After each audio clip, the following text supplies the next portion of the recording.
IQ13 display gap issue last 1 వీక్గా ట్విట్టర్లో కానీ ఇన్స్టాగ్రామ్లో కానీ యూట్యూబ్లో కానీ ఎక్కడ చూసినా ఈ టాపిక్ ట్రెండింగ్. చాలా మంది మన కమెంట్ సెక్షన్లో కూడా బ్రో ఇప్పుడు నేను IQ13 తీసుకోవచ్చా, డిస్ప్లే గ్యాప్ ఇష్యూ ఉంది కదా అని చెప్పేసి కమెంట్స్ చేస్తున్నారు.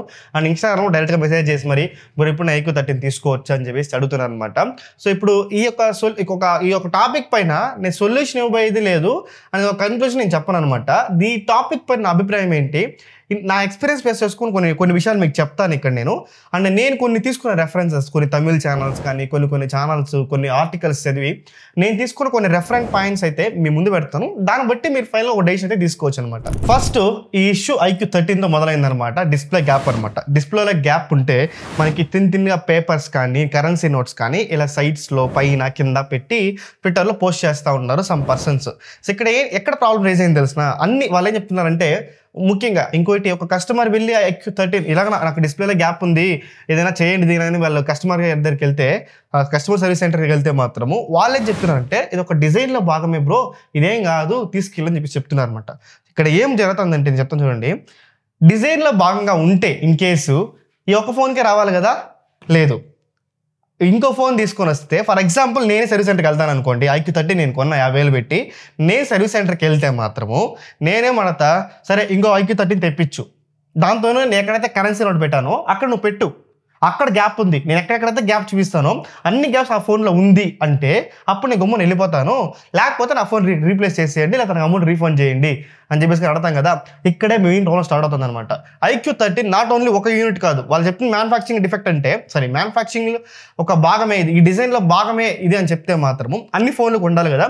ఇది అన్ని ఫోన్లకు లేదనమాట. ఓన్లీ మనకి కొన్ని యూనిట్స్ మాత్రము ఎలా ఉందంటే, కొన్ని యూనిట్స్కి లెఫ్ట్ రైట్ గ్యాప్ ఉంటే, కొన్ని యూనిట్స్కి పైన కింద గ్యాప్ ఉంది, కొన్ని యూనిట్స్ 3 పక్కల గ్యాప్ ఉంది, కొన్ని యూనిట్స్కి పైన గ్యాప్ ఉంది, మిగతా ఎక్కడ గ్యాప్ లేదనమాట. ఇలా జరుగుతుంది ప్రజెంట్ IQ13 పైన. సో దీనిపైన నా టేక్ ఏంటి, నా ఒపీనియన్ ఏంటంటే, ఇప్పుడు డిజైన్లో భాగంగా ఉన్నప్పుడు ఖచ్చితంగా అన్ని ఫోన్లకు ఉండాలి, కానీ సమ్ ఆఫ్ ది యూనిట్స్కి ఈ పక్క ఆ పక్క ఉండడం, సమ్ ఆఫ్ ది యూనిట్స్కి పైన కింద ఉండడం అనేది జస్టిఫైడ్గా లేదు ఆన్సర్. అక్కడ నాకు నన్ను అడిగితే మాత్రం వాళ్ళు ఇస్తున్న ఆన్సర్ అనేది కరెక్ట్గా ఉన్నట్టుగా నాకు అనిపించడం లేదు. అండ్ ఇంకోటి, ఈ డిస్ప్లే మీ గురించి మీకు ఒక చిన్న టాపిక్ చెప్పాలి, ఒక చిన్న పాయింట్ చెప్పాలి నేను. డిస్ప్లేలో ఇంతకుముందు మన పాతకాలం పాతకాలం ఏం కాదు, ఒక 3-4 ఏళ్ళు వెనక్కి వెళ్ళినాం అనుకోండి, డిస్ప్లే చుట్టూ ఒక గ్యాస్కెట్ రబ్బర్ లాగా ఉంటుంది అనమాట. ఈ రబ్బర్ ఎందుకంటే మనకి బైక్స్లో షాక్ అబ్జర్వ్ ఉంటుంది కదా, సస్పెన్షన్ ఉంటుంది కదా, మన ఏదైనా గుంతలో దిగినప్పుడు ఏదైతే ఉందో ఆ ఇంపాక్ట్ షాక్ అబ్జర్వ్ చేసుకొని మనకి స్మూత్గా ఉంటుంది అనమాట, స్మూత్గా మనం వెళ్తాం అనమాట. ద సేమ్ కైండ్ ఆఫ్ ఇది కూడా అలానే యాక్ట్ అవుతుంది. ఎప్పుడైతే మీకు ఫోన్ కింద పడుతుందో ఫ్రేమ్కిను డిస్ప్లేకి మధ్యలో ఉండే రబ్బర్ ఏదైతే ఉందో ఇది ఇంపాక్ట్ తీసుకుంటుంది. ఆ షాక్ ఏదైతే ఉందో ఆ రబ్బర్ ఇంపాక్ట్ తీసుకొని డిస్ప్లే దాకా వెళ్లకుండా చూసుకుంటుంది. దానివల్ల అది యూస్ చేస్తున్నారు. ప్రజెంట్ ఆ రబ్బర్ నేను ఏ ఫోన్లో చూడడం లేదు. పాతకాలం లూమియా ఫోన్స్లో, నోకియా ఫోన్స్లో ఉంటా ఉండింది. ఇప్పుడైతే అలాంటి రబ్బర్స్ అయితే రావడం లేదు. అది ఆ విషయం పక్కన పెట్టేస్తే, కొన్ని smart phone brands, for example Samsung అనుకోండి, శాంసంగ్ వాంటెడ్గా చెప్పారనమాట. వాళ్ళకి వెబ్సైట్లోనే మెన్షన్ చేస్తున్నారు, ఇది మా ఒక డిజైన్లో భాగంగా మేము డిస్ప్లే గ్యాప్ ఇష్యూ వాంటెడ్గా డిస్ప్లే గ్యాప్ అయితే మేము పెట్టినాము మా ఒక డిజైన్లో భాగంగా అని చెప్పేసి చెప్తున్నారనమాట. ఓకే, ఇవన్నీ బాగుంది కదా బ్రో, ఏంటి ప్రాబ్లం ఇప్పుడు అని అడిగితే, IQ13లో ఒక ఫోన్కి ఉంటే ఇంకో ఫోన్కి లేదు, ఒక ఫోన్కి ఏ పక్క ఉంటే ఇంకో ఫోన్కి రైట్ సైడ్ ఉంటే ఒక ఫోన్కి లెఫ్ట్ సైడ్ ఉంటుంది. అదే మెయిన్ ప్రాబ్లం ఇక్కడ ఉంటే ఒక గ్యాప్ ఏదైతే ఉందో అది ఉంటే అన్ని యూనిట్స్కి ఒకే పక్క ఉండాలి, లేదా ఆ గ్యాప్ లేకుండానే ఉండాలి.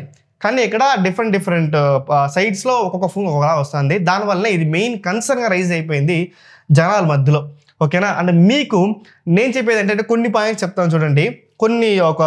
నేను తీసుకున్న రెఫరెన్స్ పాయింట్స్ చెప్తున్నా, కొన్ని తమిళ ఛానల్స్ కానీ నా ఫ్రెండ్స్ నేను అడిగాను, కొన్ని ఆర్టికల్స్ చదివింది నేను మీకు ముందు పెడతాను. ఇప్పుడు IP6869 రేటింగ్ ఇచ్చినా కూడా ఏదైతే ఇస్తారో వాళ్ళది ఇట్స్ నాట్ వారంటీ ప్రూఫ్. ఆ పాయింట్ మీరు మైండ్లో పెట్టుకోండి. ఓకేనా. మీరు డే 1 ఇది నీళ్ళలో వేసి అది మ్యానుఫ్యాక్చరింగ్ డిఫెక్ట్ వల్లే నీళ్ళు లోపలికి వెళ్తే మాకు ఎటువంటి సంబంధం లేదు అంటారు. వాళ్ళు ఏదో ఒక రీజన్ చెప్పి వారంటీ క్లెయిమ్ అయితే రిజెక్ట్ చేస్తారనమాట. ఓకేనా. అది మాత్రం మీరు మైండ్లో పెట్టుకోండి. అండ్ పాయింట్ నెంబర్ 2, మీరు డే 1 ఎప్పుడైతే మీరు డే 1 తీసుకుని నీళ్ళు వేస్తారు, ఏం కాదు, బాగుంటుంది, ఎక్సలెంట్గా యూజ్ అవుతుంది, ఏం ప్రాబ్లం ఉండదు. బట్ 1 ఇయర్ తర్వాత కూడా మనకి అదే రిలయబిలిటీ ఉంటుందంటే 100% అక్కడ ఒక పెద్ద క్వశ్చన్ మార్క్. ఎందుకంటే డే బై డే యూజ్ చేయడంతో, ఫర్ ఎగ్జాంపుల్ ఒక రబ్బర్ తీసుకుందాం మనము. ఆ రబ్బర్ని లాగంగా ఏమవుతుంది, సాగిపోతుంది. ఒక సర్టైన్ లెవెల్ తర్వాత సాగిపోయి తెగిపోతుంది అనమాట. ద సేమ్ యాక్సిస్ మనకి ఫోన్ ఎక్కడెక్కడైతే హోల్స్ ఉంటుందో, ఎక్కడెక్కడైతే వాటర్ వెళ్ళే ఛాన్స్ ఉంటుందో అక్కడన్నీ మనకి రబ్బర్ గ్యాస్కెట్స్ పెట్టింటారు అనమాట. ఓకేనా?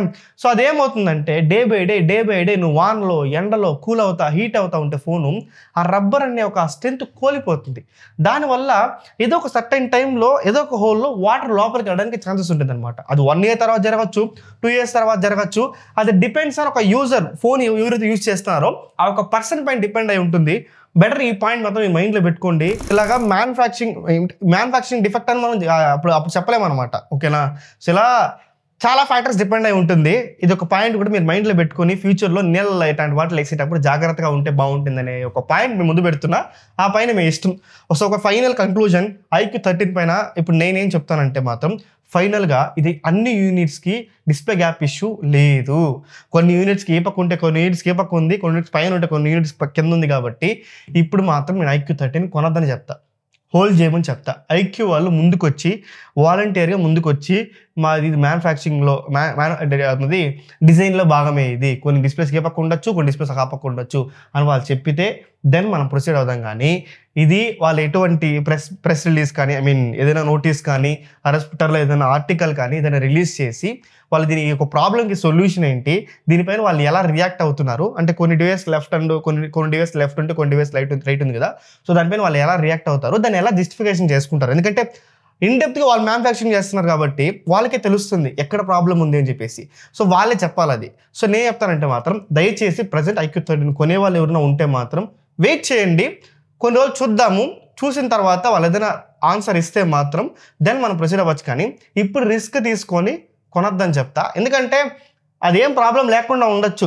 ఆ డిస్ప్లే గ్యాప్ ఇష్యూ మన పెద్ద మ్యాటర్ కాదు, ఏం ప్రాబ్లం లేదు, నీళ్ళలో వేసినా సర్వే అవుతుంది అనుకుంటే కూడా ఫ్యూచర్లో ఏదైనా ఫోన్ ఇప్పుడు ఆల్రెడీ ఇష్యూ బాగా తెలిసిపోయింది జనాలకి. ఫ్యూచర్లో నువ్వు IQ 13 ఎవరికైనా అమ్మాలనిపోయినప్పుడు ఇప్పుడు IQ 13లో డిస్ప్లే గ్యాప్ ఇష్యూ ఉంది కదా అని చెప్పేసి ఎవరిలో తీసుకొని ఇప్పుడు గ్యాప్ ఉంది నాకు వద్దంటే ఏం చేస్తావు? సో కొంచెం రోజులు వెయిట్ చేసి ఈ ఇష్యూ పైన కొంచెం చల్లబడిన తర్వాత ఖచ్చితంగా వీళ్ళైతే చెప్తారు. ఎందుకంటే ఇష్యూ పెద్దదైంది ఇది కాబట్టి వాళ్ళు ఖచ్చితంగా రెస్పాండ్ అవుతారు. చెప్పిన తర్వాత దెన్ మళ్ళీ మనం ప్రొసీడ్ అవ్వచ్చు అనేదే నా ఒపీనియన్. ఇది మీ డెసిషన్ మీరు తీసుకోండి. బట్ నా ఒపీనియన్ యాజ్ ఏ కంటెంట్ క్రియేటర్గా, ఒక రివ్యూవర్గా నేను చెప్తున్న ఒపీనియన్ అనమాట. It's up to you. ఎందుకంటే డబ్బులు మీరు పెడుతున్నారు కాబట్టి మీ డెసిషన్ మీ ఇష్టం అని చెప్తాను. ఐ హోప్ నేను IQ 13 డిస్ప్లే గ్యాప్ ఇష్యూ పైన ఈచ్ అండ్ ఎవ్రీ పాయింట్ కూడా క్లియర్ ఎక్స్ప్లెయిన్ చేస్తాను అనుకుంటున్నాను. ఇంకేం డౌట్స్ ఉంటే కూడా కింద నుంచి మెసేజ్ చేయండి. మోస్ట్ గా చేస్తాను. దివ్ సెరవన్ సైనింగ్ ఆఫ్. జై హింద్.